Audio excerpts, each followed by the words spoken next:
Nós vamos dar continuidade nos nossos estudos. Nós temos estudado durante o ano o tema a identidade presbiteriana e estamos numa parte histórica agora, não é? Estamos falando sobre o que é tratado como pré-reforma ou pré-reformadores, que foram os homens que Deus levantou antes da reforma protestante. Nós vimos no domingo passado John Wycliffe, né, aquele inglês. No outro domingo nós vimos Waldo, que foram pré-reformadores. E hoje nós vamos ver John Huss, que também é considerado então um pré-reformador. E vamos estudar este personagem. Vamos orar mais uma vez? Santo Deus, te agradecemos pelo privilégio que temos de estudar a Tua Palavra e de estudar os Teus poderosos feitos na história, vermos como o Senhor levantou homens e deu forças a eles para que eles lutassem contra o erro. Nós te louvamos porque tudo isso foi registrado pela Tua providência para benefício nosso, para que vendo a vida dos Teus servos, nós nos encorajemos a também a refutar as más ideias, as heresias e defendermos a verdade santa da Tua Palavra e avançarmos com a pregação do Teu reino. Abençoa-nos nesta manhã para que aprendamos mais, ajuda-nos a compreendermos toda a Tua Palavra e fica conosco, Pai, o que nós pedimos e agradecemos em nome de Jesus. Amém. Eu começo com um texto do Apocalipse: ser fiel até a morte e dar-te-ei a coroa da vida. Esse texto é bastante significativo nesse período em que homens corriam risco de morte, de fato, e morreram. John Huss foi um desses. John Huss foi um desses que foi fiel até a morte e morreu por Cristo. Nós não estamos numa época no nosso país nesse sentido, né? Ninguém aqui está correndo risco de morte por pregar o Evangelho, graças a Deus, providência de Deus. Mas se um dia, daqui a algumas décadas, chegarmos neste ponto, é aí que a nossa fé tem que se fortalecer para que nós não nos atemorizemos, não nos acovardemos, que nós preguemos de fato o Evangelho, mesmo correndo risco de morte. Se Deus nos livre daqui a alguns anos nos proibirem de pregar o Evangelho, é aí que nós vamos pregar, né? Porque a palavra diz que antes importa obedecer a Deus do que obedecer a homens. Então nós somos sempre submissos a Deus. John Huss é um bom exemplo deste tipo de fidelidade, de homem que foi fiel a Deus até o final. O seu nome original é Jan ou Jan Hus, mas nos livros nós encontramos ele nessa configuração, né, digamos, mais palatável ao idioma inglês. John Huss, ou com 2 S's, ou John Huss com um S. Ele nasceu em 1372 ou em 1373, os estudiosos não sabem ao certo, tá? Foi num desses 2 anos. Em Usinek, sul da Boêmia, hoje República Tcheca, tá? Aquela região ali. Seu nome Huss veio da aldeia onde morava, Husinek. Era um costume da região de dar o nome, o sobrenome da pessoa do local onde ela vivia. Ele era de uma família humilde, uma família de camponeses. O seu pai se chamava Michael e a sua mãe, não há conhecimento do nome da sua mãe, né? Eram tempos difíceis. Aos 10 anos foi morar em um mosteiro, provavelmente porque o seu pai falecera. Os historiadores também não têm muitos detalhes, mas ele logo cedo, a ideia é essa, né? Desde cedo ele foi seguir a vida religiosa, foi morar num mosteiro. Muito estudioso, ele impressionou os professores que recomendaram a sua ida a Praga. Então, Praga era das mais importantes cidades da Boêmia onde havia a Universidade de Praga. Então, como ele era muito estudioso, os professores recomendaram que ele fosse. E assim aconteceu. Aos 17 anos, ele entrou na Universidade de Praga, de forma que em 1393 obteve o bacharelado em artes e em 1396 o mestrado, bastante estudioso. Ele tornou-se professor em 1398 na mesma universidade. 2 anos depois fez votos sacerdotais. Ele tornou-se padre, né? Ele seguiu a sua vocação religiosa e tornou-se um sacerdote romano. Em 1402, ele tornou-se reitor da universidade e pregador da capela de Belém. Além de muito estudioso, ele era muito educado, muito cortês e muito afável. Ele era muito benquisto pelas autoridades da cidade, inclusive. Não é? O que lhe garantiu uma certa proteção quando ele começou a fazer duras críticas à Igreja Católica. Alguns olharam com estranheza, mas, gente, é John Huss. Né? Nós amamos John Huss. Ele tinha essa credibilidade na cidade. Essa capela da qual ele se tornou o pregador, a capela de Belém, lá em Praga, ela era gigantesca. Capela nos dá uma ideia de coisa pequena, mas cabia 3.000 pessoas. E a pregação de John Huss era tão impressionante, porque ele pregava de fato a Bíblia, que a capela começou a encher. Começou um movimento ali de pessoas que vinham para ouvir John Huss pregar o verdadeiro evangelho. Na língua do povo, inclusive. Ele não pregava em latim, mas pregava na língua que o povo entendia. Ele passou a defender os escritos de Wycliffe. Nós tivemos a aula sobre Wycliffe no domingo passado. Nós vimos o quão dedicado foi aquele homem. Escreveu tanto, escreveu obras importantíssimas. E John Huss começou a ler as obras de Wycliffe e concordar com todas elas. Ele começou a tornar-se, tal qual Wycliffe, um crítico da Igreja Católica Apostólica Romana. Ele assimilou o pensamento e começou a reproduzir. Em 1403, ele traduziu a obra Triálogos de Wycliffe para a língua tcheca. A obra Triálogos tratava da criação e da redenção, basicamente. Tratava de outras coisas, mas basicamente dessas questões. Huss usou seu púlpito para denunciar as falhas morais do clero, dos bispos e do papado. Então, nas pregações lá na capela, ele denunciava especialmente a vida imoral e a vida desonesta dos bispos e fazia duras críticas ao papado também. Conta-se que nessa capela havia desenhos no teto e os desenhos já eram uma crítica.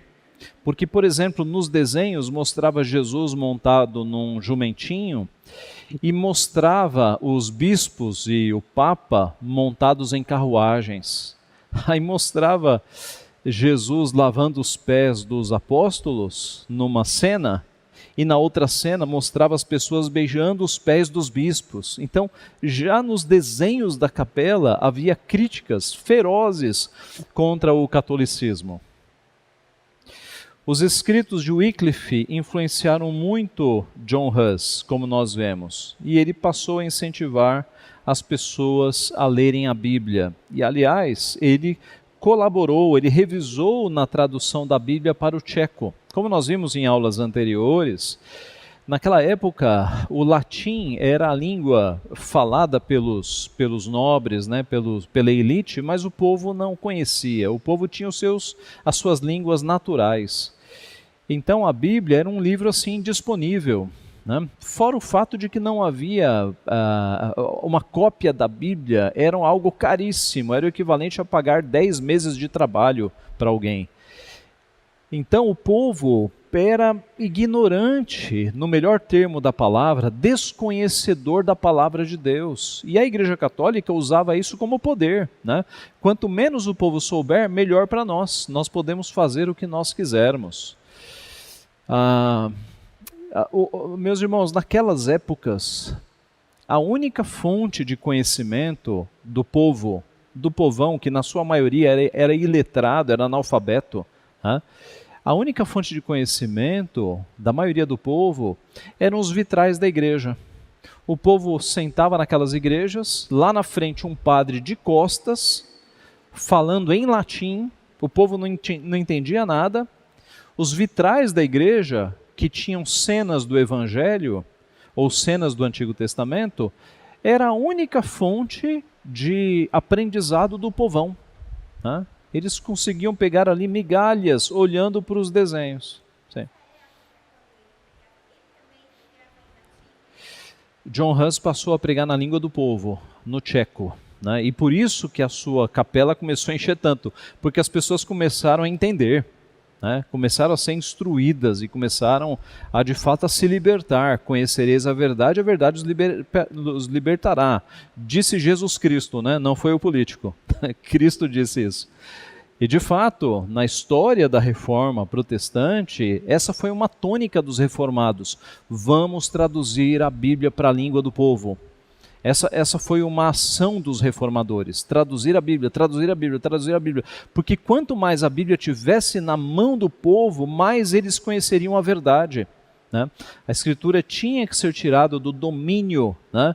do domínio da Babilônia, né? Do domínio da Igreja Católica Apostólica Romana, porque ela estava ali acorrentada. E pela tradução, e por esses homens que Deus levantou, ela foi parar na mão e no coração das pessoas.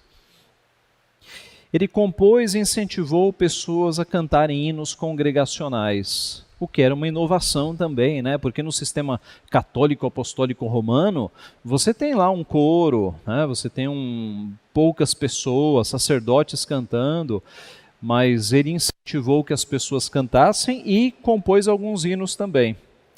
Os anos foram se passando, as críticas de John Hus aumentando, e o Papa Alexandre V proibiu a posse das obras de Wycliffe, né? Note, Wycliffe em Inglaterra, mas os seus escritos chegaram na Boêmia. E o porta-voz, aquele que divulgou os escritos de Wycliffe, foi John Hus. Ele foi o maior responsável. Agora vem a retaliação, agora vem a resposta da igreja. O Papa proíbe a posse das obras de Wycliffe. Naquela época, meus irmãos, era muito comum isso, né? A igreja proibia determinado autor e os livros eram queimados. Houve épocas no catolicismo que você tinha um index prohibitorium, né? Uma lista de livros proibidos que se fossem encontrados deveriam ser queimados.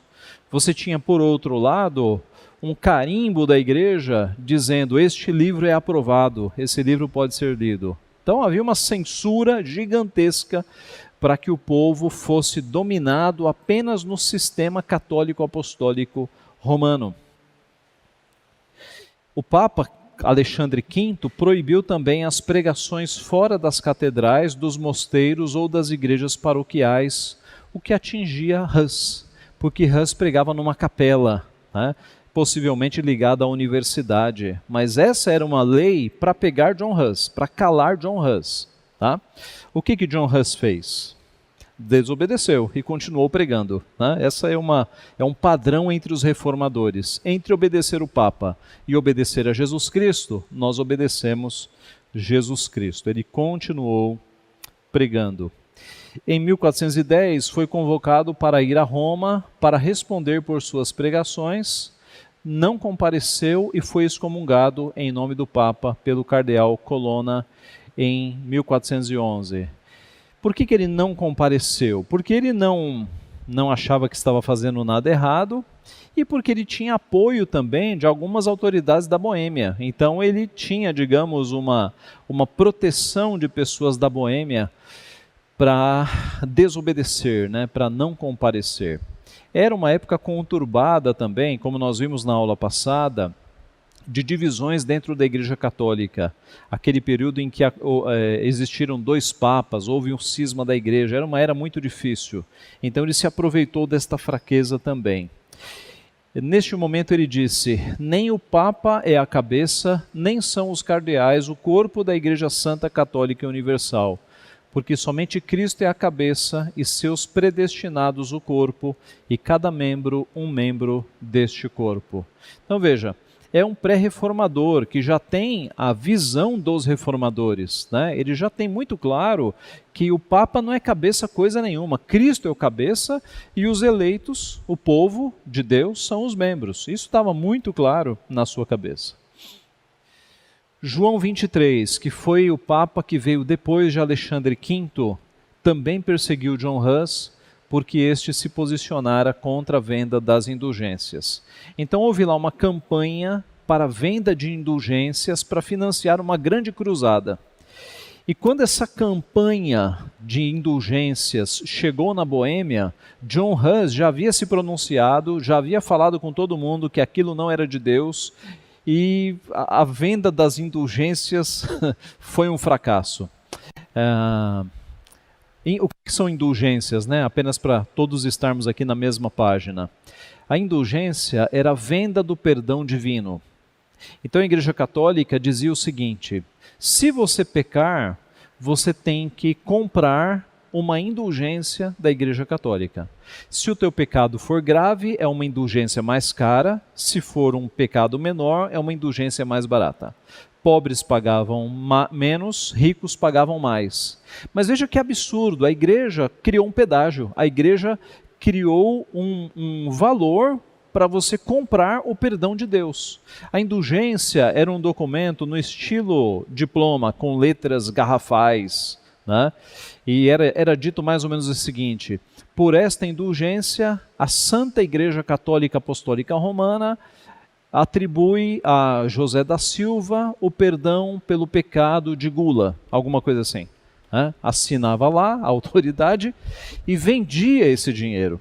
Algumas gravuras antigas mostrando o povo fazendo fila e lá na frente o bispo, né, o cardeal, preenchendo, assinando a indulgência e o povo retirando as suas moedinhas e deixando na mesa para comprar estes documentos. Então veja, o perdão de Deus, que é gratuito, que nos foi conseguido com Cristo Jesus derramando o seu sangue, agora estava sendo comercializado pela Igreja Católica Apostólica Romana. Mais na frente, 100 anos depois, Martinho Lutero vai se revoltar justamente com isso. Se você pegar as 95 teses de Martinho Lutero, 90% delas é uma crítica ao comércio das indulgências. Era isso era um absurdo. A Igreja Católica encheu seus cofres de dinheiro com o comércio das indulgências. Agora, quando foi anunciada a saída de venda de indulgências na Boêmia para financiar uma cruzada, John Hus preparou o pessoal da Boêmia, de forma que quando a venda chegou, a liquidação chegou, eles não venderam nada. E isso gerou a fúria, a ira do Papa João 23.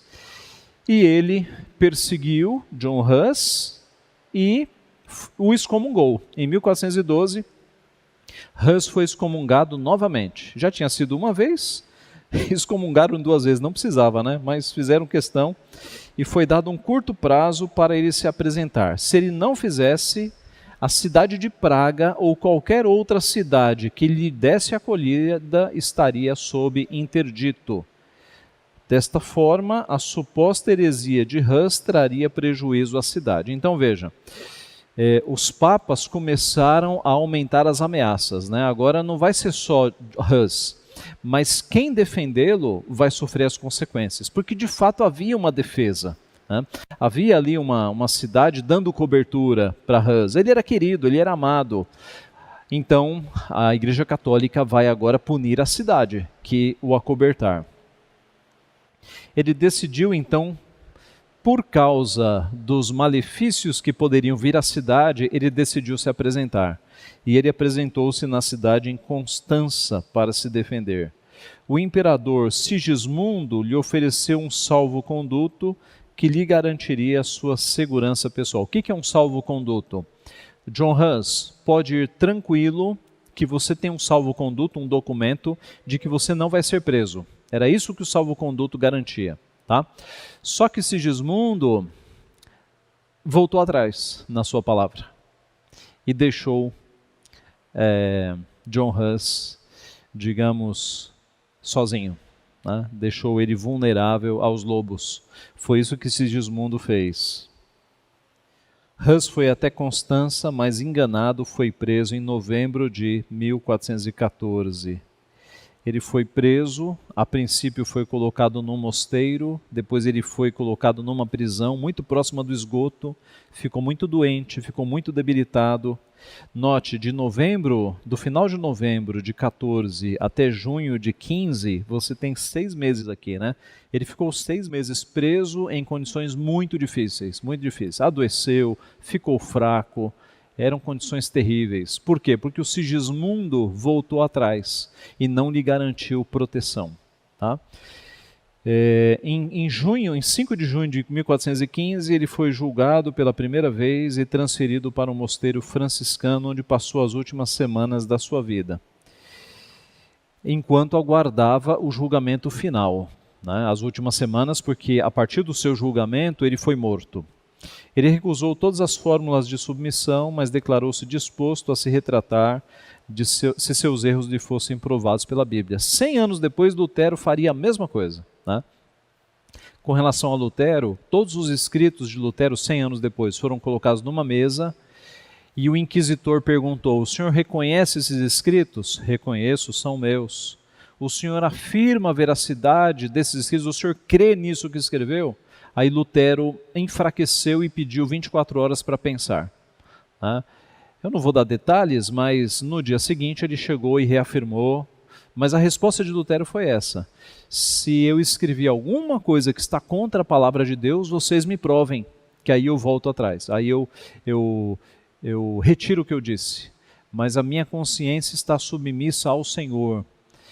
E então as palavras muito parecidas foram ditas por John Hus. Se fosse provado que ele estava errado pela Bíblia, ele estaria disposto a voltar atrás. Mas ele sabia que ele não estava errado. Ele sabia que ele estava defendendo a palavra de Deus. Hus admitiu sua veneração, seu respeito, né? Não tem nada a ver com adoração aqui, por Wycliffe, e disse que só podia desejar que sua alma algum dia alcançasse aquele lugar onde estava a de Wycliffe. Wycliffe tinha morrido já cerca de 30 anos atrás, mas os escritos perduraram, né? Wycliffe escreveu muita coisa. E é óbvio que ele foi comparado com Wycliffe. Ele era o maior defensor dos escritos de Wycliffe, porque eles pensavam a mesma coisa. E ele disse aqui que ele iria para o mesmo lugar que Wycliffe havia ido, para o céu, né? No último julgamento, então, ou no dia do julgamento, em 8 de junho de 1415, 39 sentenças foram lidas para ele, retiradas dos seus livros, né? Retiraram trechos do seu livro, leram para ele. Hus novamente declarou-se disposto a se submeter se pudesse ser convencido dos seus erros. A condenação de John Hus ocorreu em 6 de julho de 1415, na presença da Assembleia do Conselho na Catedral. O bispo Giacomo Belardi Arrigoni fez uma oração sobre o dever de erradicar a heresia. Várias teses de Hus e Wycliffe e um relatório de seu julgamento foram lidos ali, né, na cerimônia de condenação. Um prelado, uma autoridade italiana religiosa, né, pronunciou a sentença de condenação sobre Hus e seus escritos. Hus protestou dizendo que mesmo naquela hora não desejava nada além de ser convencido pelas escrituras. Caiu de joelhos e pediu a Deus com uma voz suave que perdoasse todos os seus inimigos. Imitando o gesto de Estevão, né, que apedrejado disse: Pai, não lhes imputes esses pecados. Imitando a atitude de nosso Senhor, que na cruz diz: Pai, perdoa-lhes porque não sabem o que fazem. Então veja, um homem piedoso, não é? Ali injustamente condenado porque estava defendendo a palavra de Deus, ele ainda encontra força e piedade para cair de joelhos orando pelos seus opositores. Perceba, meus irmãos, que a nossa luta não é contra carne e sangue, a nossa luta é contra as hostes espirituais. Né? O Filho de Deus, ele percebe que ele não está lutando contra homens, que esses homens que o estavam condenando estavam escravos, na verdade, de Satanás. Que se eles fossem salvos, eles não estariam fazendo aquilo. Então, não é uma questão pessoal, é uma questão espiritual. É por isso que ele pede perdão por esses homens, para que Quem sabe um dia eles sejam salvos. Esse é o espírito, essa é a atitude daquele que é filho de Deus, que é discípulo de Cristo. É não olhar para carne e sangue, mas perceber a dimensão espiritual. Né? Perceber que a pessoa está fazendo aquilo porque ela não tem a Cristo. Se ela tivesse a Cristo, ela estaria num outro caminho. Por isso que ele pediu que Deus perdoasse os seus inimigos. Neste mesmo concílio, Wycliffe foi condenado e seus restos mortais queimados. Veja, Wycliffe havia morrido há 30 anos atrás. Como dizem, ele não morreu de morte matada, morreu de morte morrida. Né? Wycliffe não deu tempo da igreja alcançá-lo. 30 anos depois, eles condenaram Wycliffe, exumaram os seus restos mortais e queimaram. E pegaram os restos mortais, como nós vimos na aula anterior, e jogaram num rio, para que não fosse venerado, né, mas para que os seus restos se espalhassem. Então veja o nível de crueldade da Igreja Católica Apostólica Romana naqueles dias. Eles fizeram questão de queimar restos mortais. Irmãos, o que é isso? Queimar resto mortal? O fato é a maldade dessa igreja, né? De não dar descanso nem a alguém que faleceu há 30 anos atrás.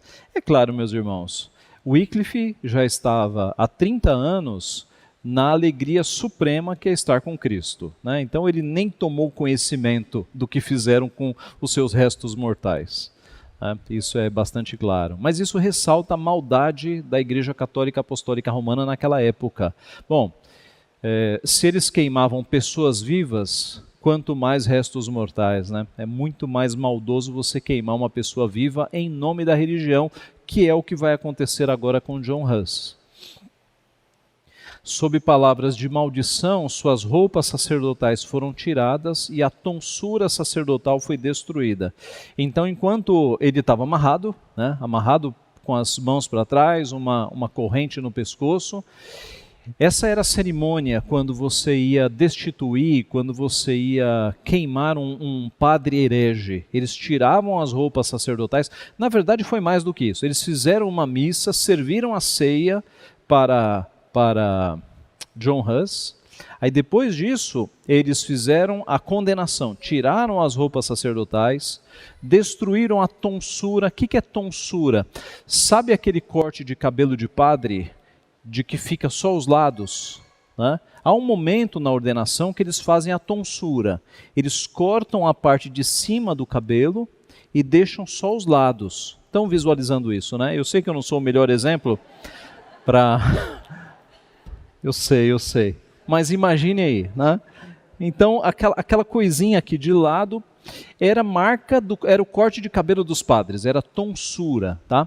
Pois numa cerimônia assim, eles pegavam a tesoura e destruíam, né? Eles bagunçavam tudo para que não caracterizasse mais um sacerdote. Tiravam as vestes sacerdotais, destruíam a tonsura e aí colocavam uma outra veste nele com demôniozinhos desenhados e um chapéu também com demôniozinhos desenhados e uma inscrição. Um chapéu alto de papel foi colocado em sua cabeça com a inscrição heresiarca, que significa líder dos hereges. E desenhos de demôniozinhos nesse chapéu.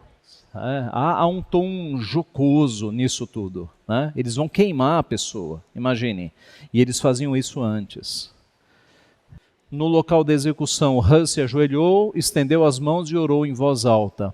O carrasco amarrou suas mãos atrás das costas com cordas. No último momento, o marechal imperial von Pappenheim pediu a Huss que se retratasse e assim salvasse sua própria vida. Huss recusou, afirmando: Deus é minha testemunha de que as coisas que me acusam eu nunca preguei. Na mesma verdade do evangelho que escrevi, ensinei e preguei, baseando-me nas palavras e posições dos santos doutores, estou pronto para morrer hoje. Ele foi fiel até a morte. E por fim, o que aconteceu depois da morte de Huss? Primeiro, o povo da Boêmia se revoltou e se afastou ainda mais dos ensinos papais. Se revoltou e quebrou igrejas católicas. Eles se revoltaram mesmo com a morte de John Hus e se afastaram do catolicismo. Quem estava na dúvida, com a morte de Hus, aí não teve mais dúvidas. Tá? Então isso foi uma influência.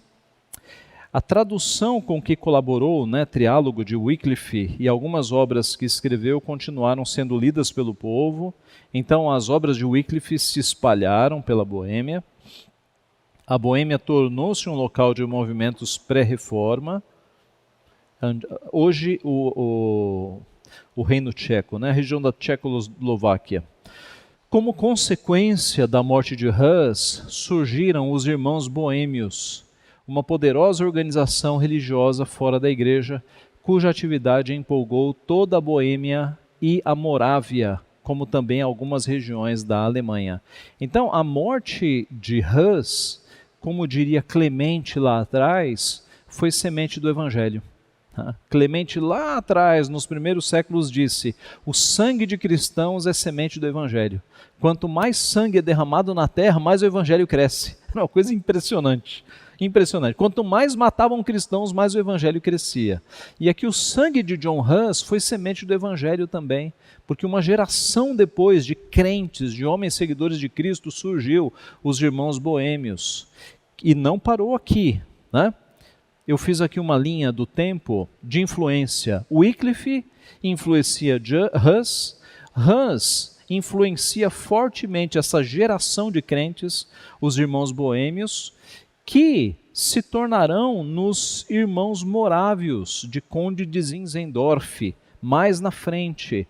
300 anos depois, os Morávios foram uma organização missionária que eles enviaram missionários para o mundo inteiro. Os irmãos se lembram daquela história de dois jovens que decidiram se entregar como escravos numa ilha que estava cheio de escravos lá, e eles se entregaram como escravos para evangelizar essa ilha? Pois eram morávios. Então houve uma influência evangelística com os morávios. John Wesley ficou impressionadíssimo com a piedade dos morávios e se converteu. Depois foi para as escrituras e se converteu, e é daí que vem o metodismo. Então você tem uma linha de influência que chega até os nossos dias, na verdade. Veja como Deus opera as coisas no curso da sua história. Deus faz com que o sangue de irmãos nossos do passado continue e chegue até nós. É um grande legado.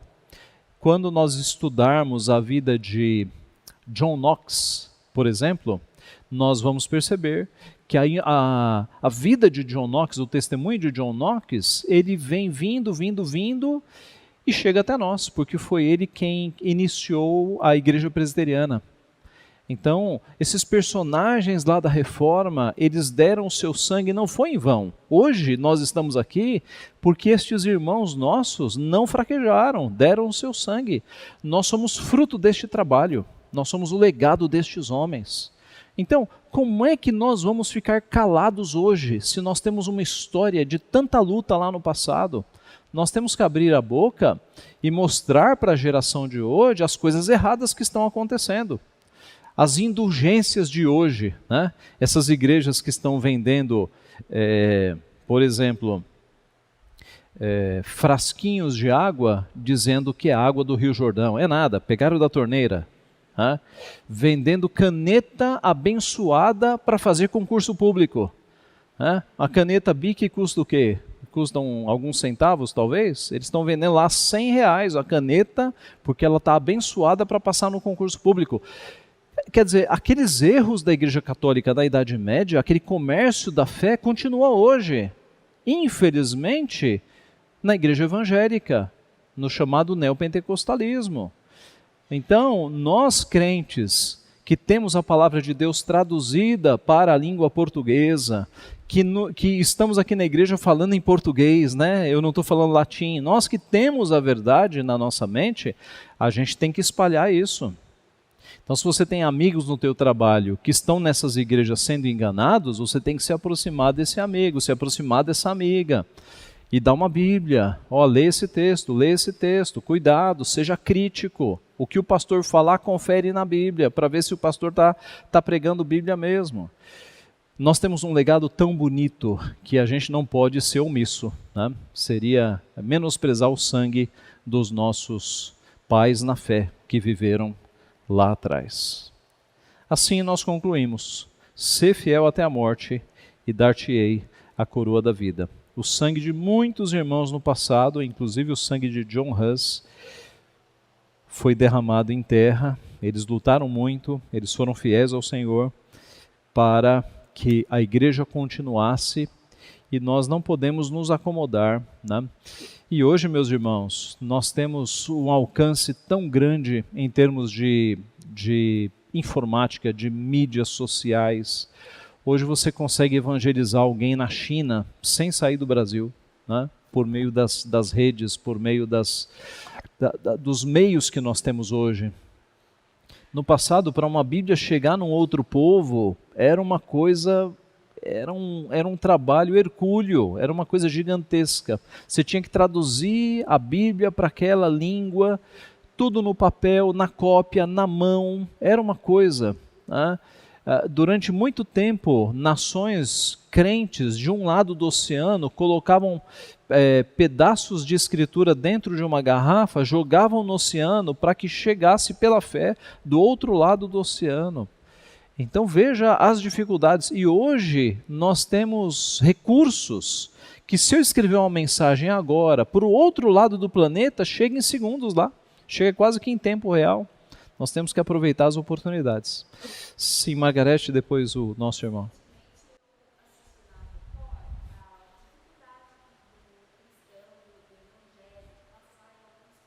Sim.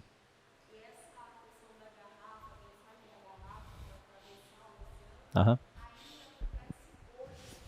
Ainda, né? Coreia do Sul, Coreia do Norte. O pessoal da Coreia do Sul mandando isso para a Coreia do Norte. É verdade. Porque de fato, né, nesses países mais fechados, eles fecharam também os meios de comunicação, né? Na China há um controle sobre a internet gigantesco. Eles conseguem bloquear os acessos para que não saia dali, né? Mas Deus vai usando esses outros recursos, né? Isso mesmo. Sim.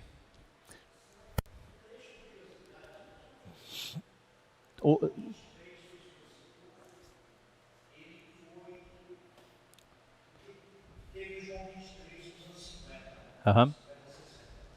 Ele é um dos papas, dos antipapas, né? Porque ele teve o João 23 caçado. Aham. Bem lembrado. O Papa desse período foi Gregório VII, né, o presbítero.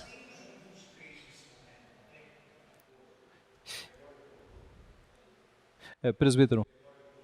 Gregório XII. Na pesquisa que eu fiz, certamente houve algum lapso da fonte que eu retirei, porque o João 23 foi agora, lá no passado. Ele é um dos antipapas. Ele é do cativeiro babilônico de Avignon. Então ele era o papa apoiado pelo rei francês. Foi naquela época de dois papas, né? Daquela divisão. Tá. Pode ser isso mesmo. A minha segunda curiosidade é essa ironia que eles fazem com Hus, de fazer com que ele participe da Eucaristia antes de ser executado.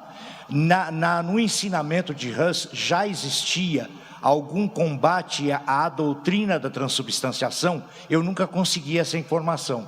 O senhor já teve essa informação de que ele, de alguma forma, combate a doutrina da transubstanciação? Não. Eu cheguei a pesquisar isso. O John Hus não era o foco dele. Ele não tinha problema com a transubstanciação, o John Hus. Ele mantém aquela visão lá do Concílio de Latrão, né?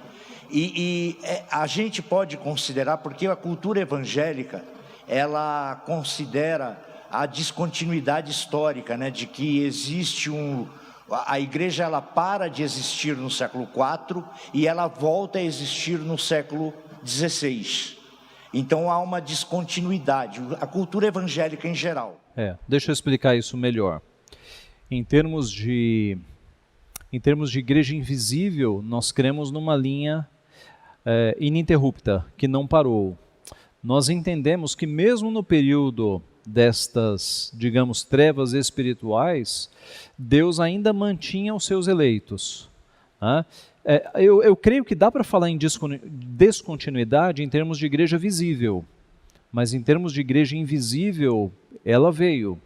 Mesmo no período de mais ignorância espiritual, nós cremos que Deus tinha os seus eleitos ali dentro da igreja. E estes homens é prova disso, né? O Bernardo de Claraval, o São Francisco, o próprio Francisco de Assis, e esse ícone aí que é o Hus, né?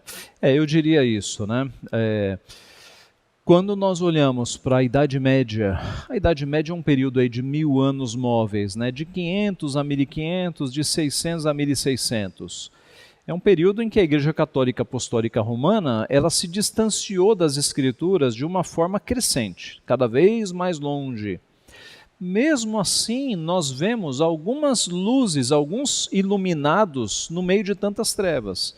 Nós entendemos que eram eleitos do Senhor que estavam ali, né, dentro da Igreja Católica Apostólica Romana, sendo igreja do Senhor, eleitos. Eles não tinham outra igreja naquela época, né? Nós falamos aqui de Agostinho, né? Agostinho teve os seus erros, mas Agostinho teve muito acerto, muito acerto. Agostinho, ele conseguiu ficar do lado das Escrituras numa época em que a igreja estava em outros caminhos. Então, é possível nós vermos a continuidade da igreja mesmo no período de trevas espirituais. Deus com um remanescente ali no meio do seu povo. Senhor. Teve um bispo de Roma, em mais ou menos 640, chamado Gregório Magno. Ele escreveu que quem quisesse proclamar bispo universal ou papa, esse era o anticristo. Aí o terceiro sucessor dele fez isso, se proclamou papa. De fato, a nossa concepção ainda é que o papa é o anticristo. É a concepção reformada, porque o Papa, quando você olha para as descrições bíblicas do anticristo, você vê alguém com muito poder religioso e muito poder político. E o Papa é esse, né? Com muito poder religioso e muito poder político. Note, eu não estou dizendo que o Papa argentino é o anticristo, mas o papado, tudo indica, pelas descrições bíblicas, que o anticristo vem do papado, da instituição papado. Tudo indica.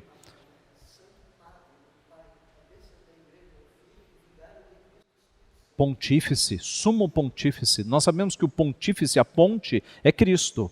O Papa usurpa esse título para si, né? Vigário de Cristo, né? Substituto. Então, é de fato usurpador. Então a convicção dos reformadores, de Westminster e da igreja presbiteriana ainda de uma forma geral, é de que as descrições bíblicas para o anticristo combinam exatamente com o papado, um grande poder religioso, um grande poder político. Tá? Mas note, quando Westminster foi escrita, a Assembleia de Westminster durou 5 anos e meio.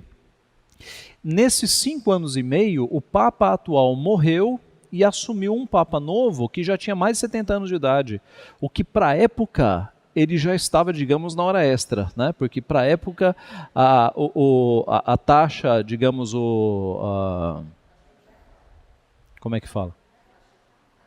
Isso, aquela previsão de vida naquela época era bem baixa, né? Isso tem um nome, né?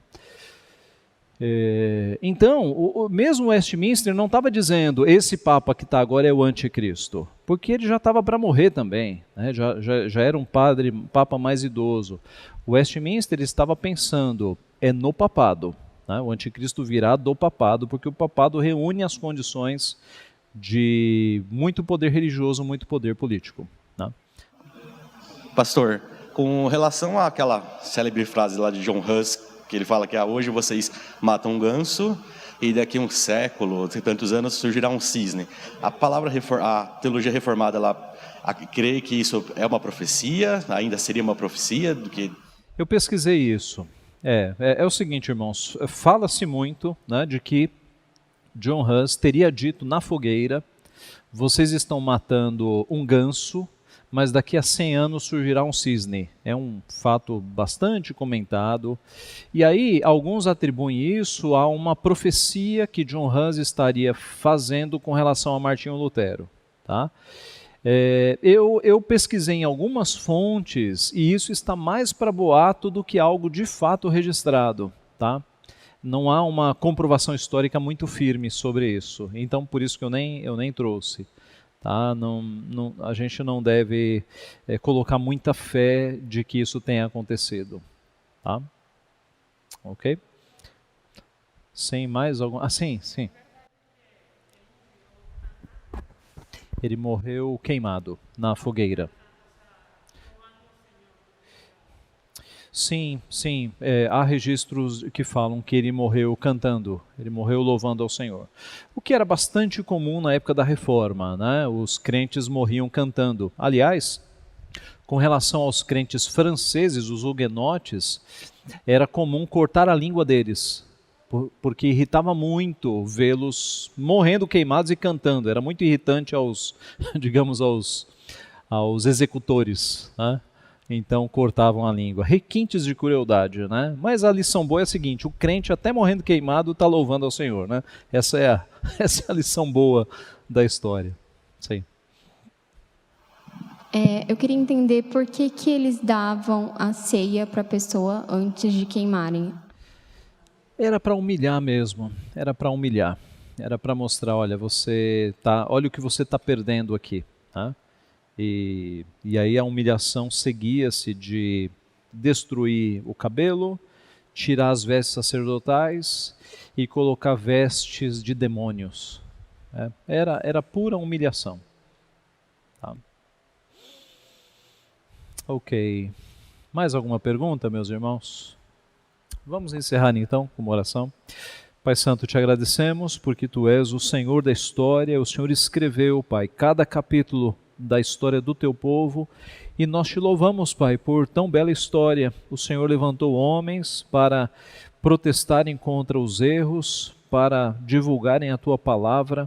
Nós Te louvamos pela vida destes homens, que foram pecadores, imperfeitos, com as suas limitações, mas foram homens que o Senhor os encheu de fé, de perseverança, de convicção, para que no tempo deles, na geração deles, eles fossem usados. Pedimos igual graça conosco, que o Senhor também nos encha de convicção, de segurança, de convicção na Tua palavra, a fim de que nós sejamos instrumentos a levar a Tua palavra a tantas pessoas que hoje estão sendo enganadas pelo erro, por mentes que não vêm do Senhor, por falsos profetas.